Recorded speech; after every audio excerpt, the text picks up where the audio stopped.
Welcome to another episode of Ordhistoriet, a podcast dedicated to exploring the etymology of Norwegian words and their English cognates. This podcast is also offered in a video form which includes data visualization. So if your chosen podcast platform supports video, do check it out if you're more of a visual learner. Additionally, some sections include 3D audio, so for the best experience, I recommend headphones. I'm your host Parminder, and this episode's theme is Halloween. We'll be exploring the Norwegian words for all your favourite creatures, monsters and terms associated with Halloween, as well as reveal their English counterparts hidden in everyday language. Let's jump straight into the history of Halloween. Samhain was a Celtic festival that took place on the 31st of October, which was roughly the midpoint between the autumn equinox and the winter solstice, marking the end of the harvest and the beginning of winter. Samhain was also the Celtic name for November, so the festival must have had some significance. The Celts believed winter was generally a time when the border between the living and the dead was thin, and particularly so on Samhain. They thought the souls of their ancestors would return to their homes, so they opened their doors and even left food out for them to feast on. On the other hand, malevolent spirits could also cross over and seek vengeance upon those who wronged them, so the Celts wore costumes to avoid being recognized and to hopefully fool the spirits into thinking that they were one of them. The Celts also lit a ritual bonfire, which they believed could guide their ancestors home and simultaneously ward off evil spirits. This bonfire was thought to have cleansing properties, so the villagers used it to light their fires at home.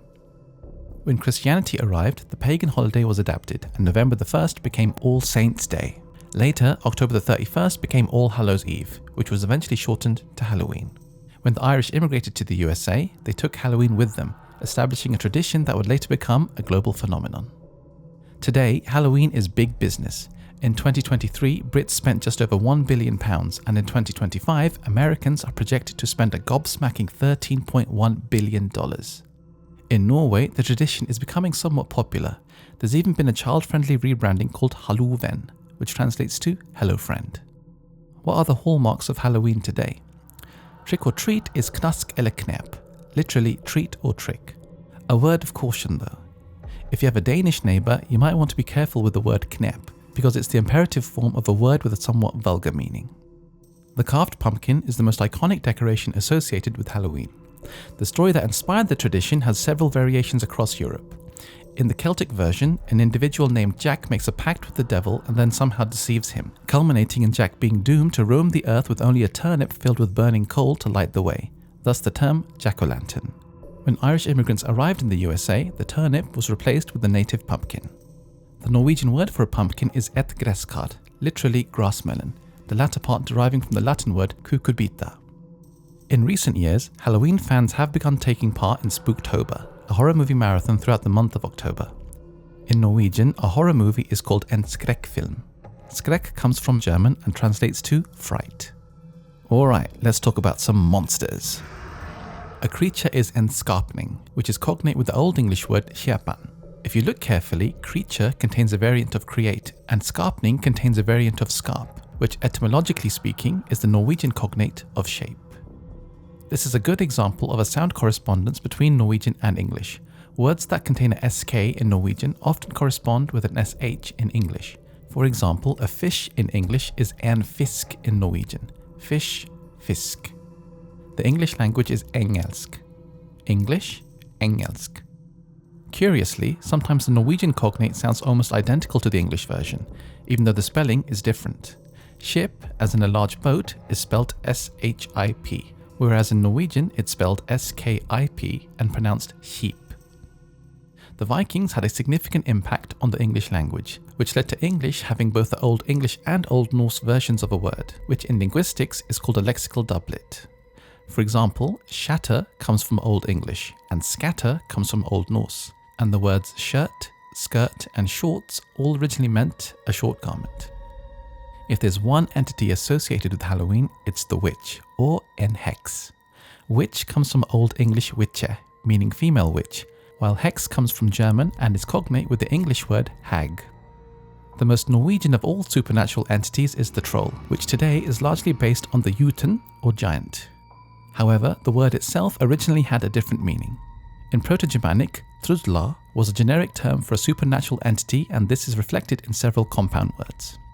Another word for witch is trollkärring, while a wizard, literally one who is wise, is a trollman. Trolldom is wizardry, witchcraft, or magic. Å trille frem is to conjure, or fortrille is to enchant, and en trilledrikk is a potion. A ghost is et spøkelse. It comes from Middle Low German and is related to the English word spook, which itself was borrowed from Dutch. On a related note, the Latin word for ghost is spectre, the Greek word is phantasma, and if you've ever wondered what poltergeist means, it translates to rumble or noisy ghost. To haunt sounds rather ominous in English, but in Norwegian it is å hjemsøke, literally homeseek, which sounds more akin to something Casper would do.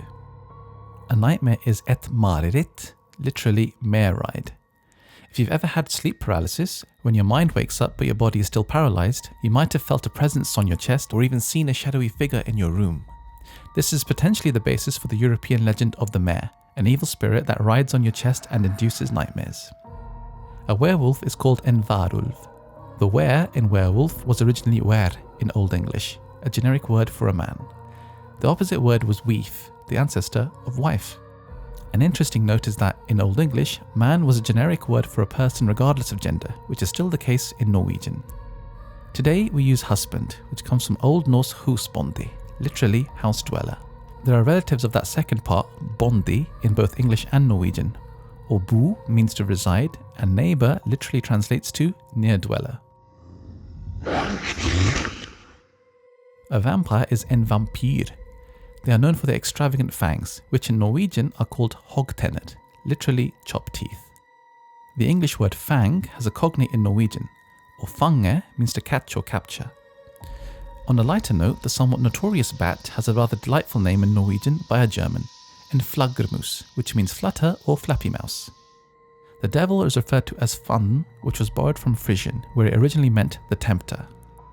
Fanden in colloquial speech is contracted to fan, which is the Norwegian equivalent to the F word in English, so be careful with that one. English devil and Norwegian djevel come from the ancient Greek word diabolos, which meant slanderer. Similarly, English demon and Norwegian demon come from ancient Greek, where it was a generic term for a deity, lesser god, or divine power, literally translating to the divider. Let's talk about some spooky words associated with Halloween. As I mentioned earlier, Old Norse had a significant influence on the English language during the Viking Age and in the centuries that followed. They were already linguistic cousins, which meant that they were, for want of a better term, same but different. One example is the English word gruesome and its Norwegian cousin grusom.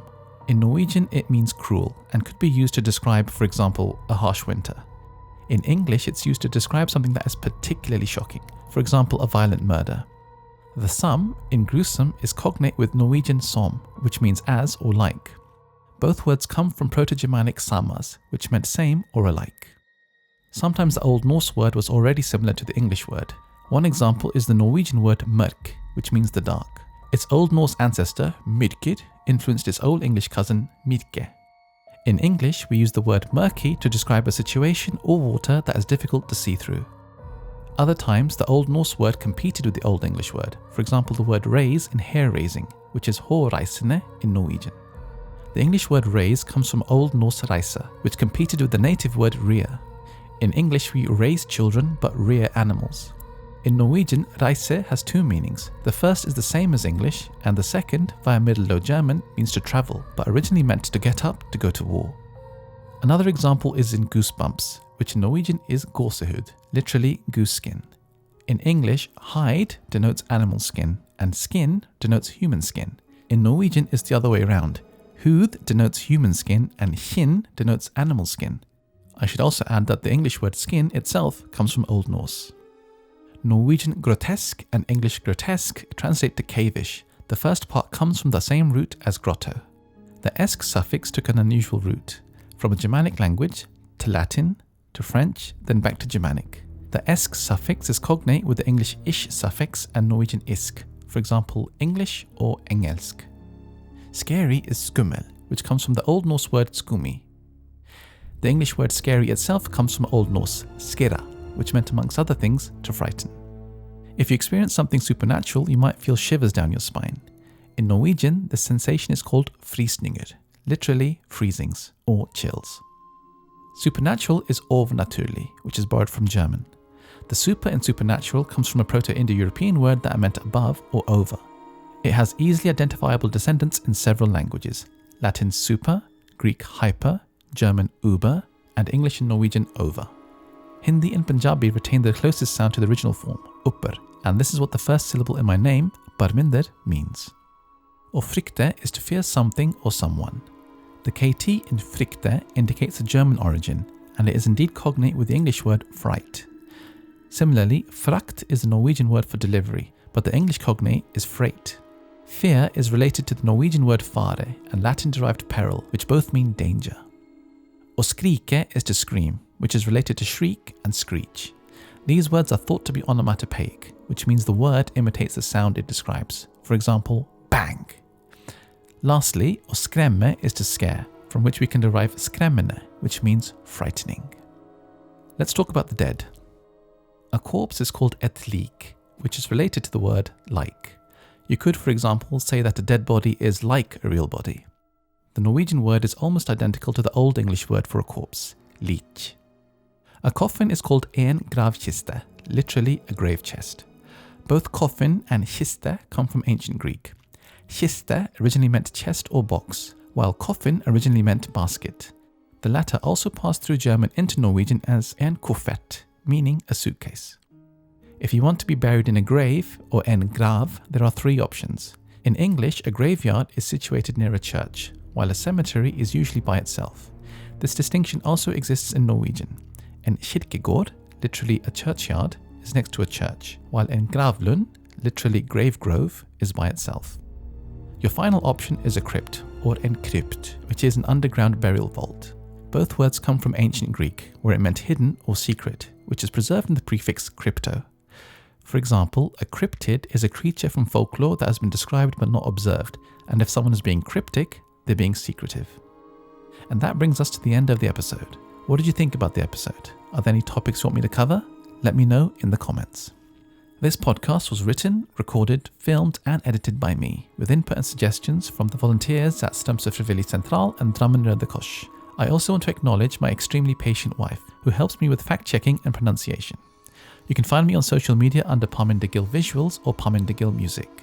If your wallet is feeling a little heavy this month, you can become a channel member or donate to my Patreon, the details of which are in the description. Thanks again for listening, and I'll see you in the next episode.